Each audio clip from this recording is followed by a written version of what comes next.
What's up, Wrangler Nation? Welcome back into another episode of Wranglers Weekly. I'm your host, Guy Chiarenza. This episode is brought to you by 575 Pizzeria. Our special guest here today, Connor McNaughton. Connor, how are you? I'm good. Thank you for having me. Well, thanks for coming on this show. So let's get right to it. Last week versus Oklahoma, not the result that we wanted, but what were some positives that you think came out of that series? Yeah, it was a tough series for us. Oklahoma's a good team, and coming to play them after a couple games against Colorado and Corpus, it's tough to get back into it. But I think we just got away from our details, and I think that's something we can learn from.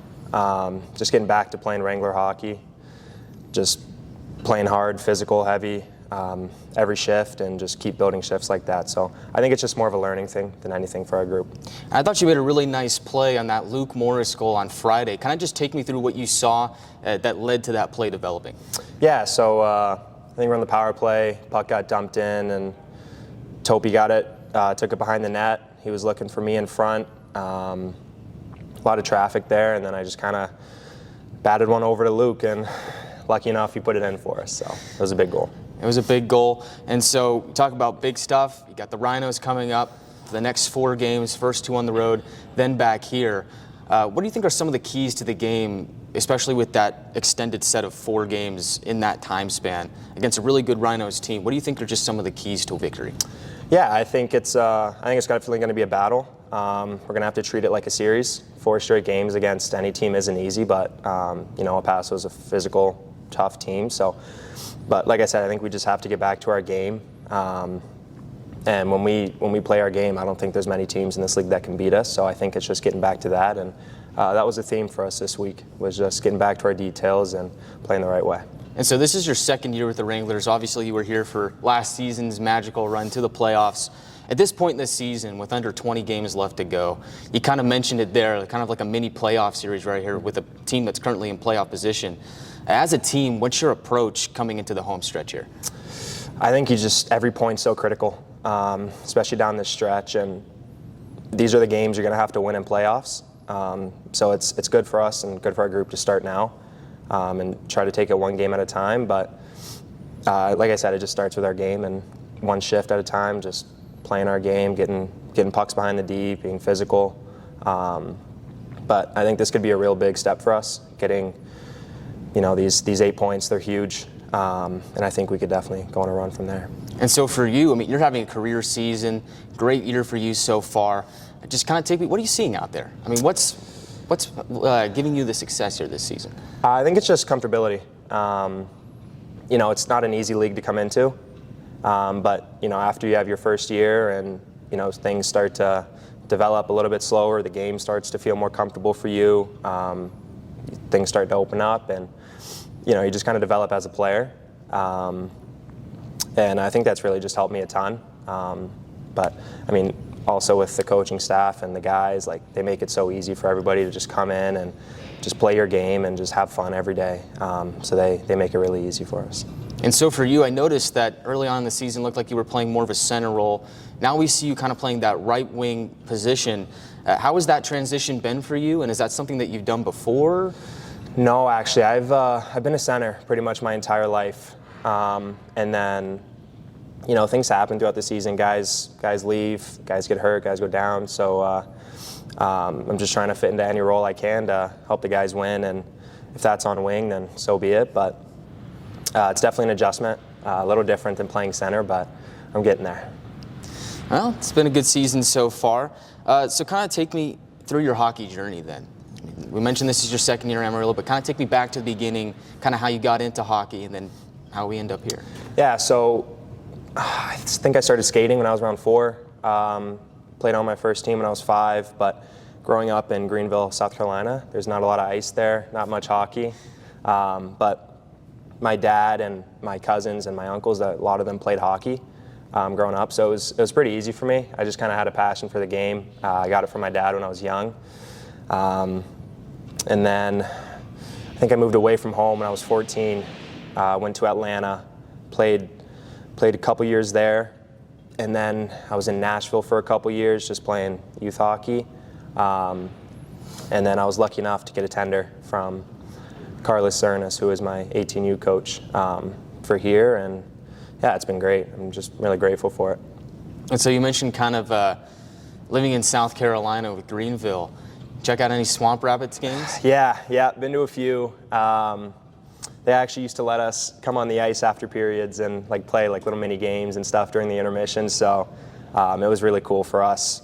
But you know, it's awesome anytime you get to watch pro hockey. Like those guys are so good, and even now you can go to the games and just learn something.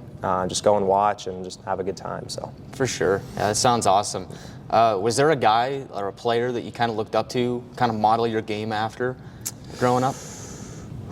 That's a good question. I'd say growing up, I was a big fan of Sean Couturier and his game. Just more of like a 200-foot centerman, good defensively, good offensively, and I've just always kind of took pride in that. So I've definitely watched him. John Tavares too was another guy I like to watch, and I just like the way they played the game. And so, kind of take me through your off season then. Like coming into this year, what were some areas that you were looking to improve on, and then how did you kind of attack that in the off season? Yeah, so I think definitely strength and weight was one of my biggest things. So this summer I was training pretty much every day, putting on a ton of weight, just getting as strong as I physically can. And when I'm on the ice, I just wanted to just improve my skills, obviously. So whether it's staying and shooting pucks or even shooting pucks at home, just trying to get on the ice as much as possible and just kind of work on everything, because there's always room to improve. So it seems like you want to be as well-rounded as you can, and I can tell on the ice.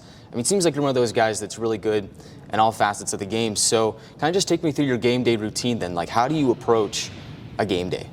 Yeah, so usually just pre-game skate. Just after that, we're kind of dialed, just thinking about what I need to do to be successful and what we need to do as a team to win. I'm not too superstitious, but I follow my routine. I do what I do, and it helps me get ready. And then usually a couple minutes before the game, I'm just thinking about like what I need to do to be successful. I have like my ABCs, which is like the 3 things that I think about before games that make me like an effective player. So I just try to focus on those, and like I said, just taking it one shift at a time. Do you have like a game day playlist? Like what's your go-to song to get you hyped up? That's a good one. I don't really put on my headphones during games. I usually just listen to McNaughton's music, because he's usually got the aux, and he does a pretty good job. I don't know. That's a tough. I don't think I could pick just one. Gotcha. Okay. I mean, I'm kind of the same way. Yeah. I kind of just rotate through songs. Yeah, I like the So, variety. but I figured I'd ask, because I know some guys, just to get dialed in, they're kind of that way. You've been in Amarillo a little while. What's your favorite thing to do around town? I like to just hang out with the guys. This place is pretty new for all of us, so just anytime you get a chance to get together and go to a Solid Poodles game, or even come back here and watch an event that's going on, it's always a good time for us. But I am a big fan of Torchy's Tacos. I am a big fan of that I've heard good place. things about it. I haven't been yet, but I've Really heard some good. big things. Try it. I'll have to check it Really out. Any other hobbies that you have? I mean, obviously hockey's probably your number one thing, but off the ice, what are you doing? Yeah, hockey takes up most of our time, but I like to golf when I can. I don't get out too much, but I like doing that, and then just usually gaming with the boys at night, just passing the time, getting on. It's always fun for us. You're a big gamer. What do you play? We're big on Fortnite right now. Ooh. The guys are big on that. It's pretty popular within the guys. It's a popular game. Hey, I dabble myself. Yeah, so, it's pretty good. It's a big game. Good game. Can't complain. No. All right, well, Connor, thank you for coming on to this show. I appreciate it. Absolutely. Thanks Best for having of luck me. down the stretch. You can catch this episode on our YouTube channel. And Connor, did you know we're on TikTok now?